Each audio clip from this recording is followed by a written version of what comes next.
Miss হবে না আপনার পছন্দের টিভি শো। দেখুন জি5 অ্যাপে একদম ফ্রি। আমি বেরোলাম তাহলে। শোনো, রাজ কাল যে স্যুপটা বানিয়ে দিয়ে গিয়েছিল সেটা আজ আমি তোমার জন্য বানিয়েছি, মনে করে খেয়ে নেবে। হ্যাঁ না রে মা, খুব ভালো করেছিস। কাল ওই স্যুপটা খেয়ে যা তৃপ্তি পেয়েছি না। রাজ ছেলেটা কি ভালো রে, কাল পুরো বাড়ির ছেলে হয়ে গেছিল। এত বড় লোকের ছেলে অথচ কোনো অহংকার নেই, কি মিষ্টি ব্যবহার। জানো তো মা, আমার সঙ্গে যখন প্রথম ওনার দেখা হয় তখন না ওনাকে আমি খানিকটা ভুলই বুঝেছিলাম, ঠিক করে চিনতে পারিনি। মানে আর 5 জন বড় লোকের সম্বন্ধে যে ধারণা আমার মনে ছিল তেমনই ভাবতাম ওনাকে।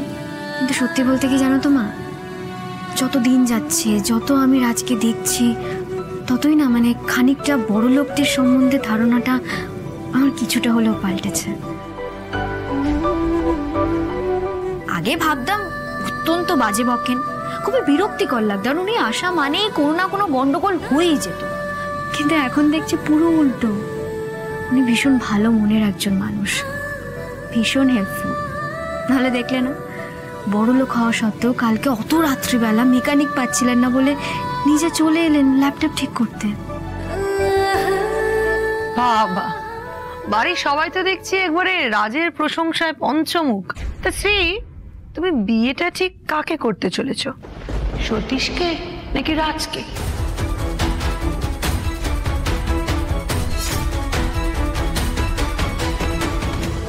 এ আবার কি কথা বৌমা? শোনো, সতীশ না খুব ভালো ছেলে। রাজ কালকে এসছিল বলে ওকে নিয়ে দুটো কথা হচ্ছে, সাধারণ কথা।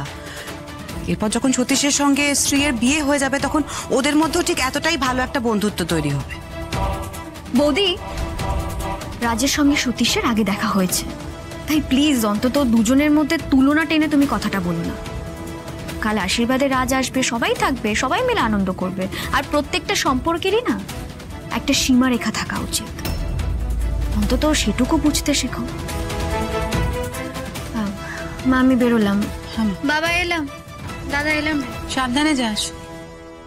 সোমু, অফিসে যাওয়ার আগে ঘরে 1 কাপ চা দিয়ে যা।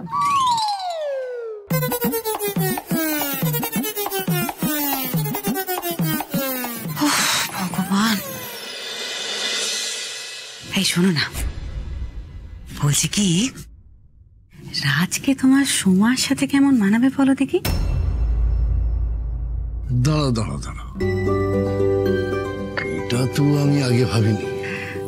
ছেলেটা না বড় ভালো গো, আমাকে মা বলে ডাকলো। আমার না মনে হয় ওকে ওকে ঠাকুরই পাঠিয়েছেন আমাদের বাড়িতে। তুমি যদি বলো তাহলে রাজের বাবা মার সঙ্গে কথা বলার ব্যবস্থা করি। শোনো, কাল স্ত্রীর আশীর্বাদিতে তো রাজ আসছে। তুমি কাজ করো, তুমি স্ত্রীকে বলো ওর বাবা মাকেও একবার বলতে।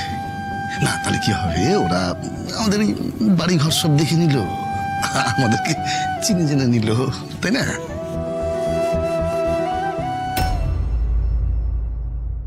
জি5 ডাউনলোড করুন আর সব এপিসোড দেখুন একদম ফ্রি।